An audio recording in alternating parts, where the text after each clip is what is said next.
মনটা অস্থির লাগছিল। আমি আজ উজু টুজু করে বেরোচ্ছি অফিসে যাবো। হঠাৎ আমার প্রেসিডেন্ট হিসাবে ফোন দিলেন, যেগুলো এক্ষুনি উত্তরা চলে আসে। আমি পড়া ছিলাম অন্য একটা ড্রেস, মাইক্রোফোনটা একটু সামনে ধরেন। চেঞ্জ করে পায়জামাটা পরে গেলাম। কভার সারে গেছি, সুন্দর জায়গাটা কভার সারে জায়গা এবং ওনার বাড়ি গেলাম। আমাদের সাথে ছিলেন এইখানে ছিল ওনার মতো একজন নায়ক, সেই কালেখা, সে বাংলা আমাদের মুখস্থ। সিক্স সেভেনে এটা পরে নেই, এটা বেশি আসবে। ভাইয়া একটু পরে নেই, এটা বেশি আসবে তো। সাদত বললাম। হ্যাঁ ওকে ঠিক আছে ভাই। এই ভাই হ্যাঁ ছোট ছোট এক মিনিটের পিছনে নেন। হ্যাঁ এটা দিয়ে বলবো আমরা যেটা দেখেছি যে ওখানে যাওয়ার পরে কবরস্থান গেলাম, কবরস্থানের জায়গা ঠিক করলাম, শুধু একটা জায়গা ওনার কপালে ছিল। তারপরে ওখানে ওনার যে স্ত্রী চিত্রনায়িকা, উনিও চিত্রনায়িকা ডলি, ওনার সাথে আমরা ওনার বাসায় গেলাম।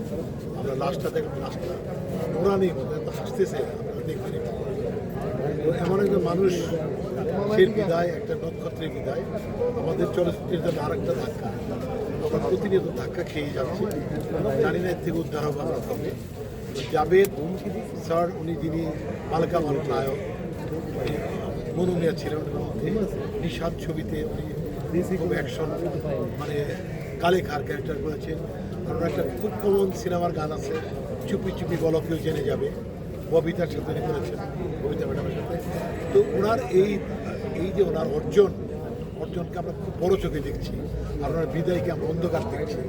আর স্পেশালি ওনার স্ত্রী, যিনি ওনার জন্য সিনেমা ছেড়ে দিয়েছেন, ডলি চিত্রনায়িকা।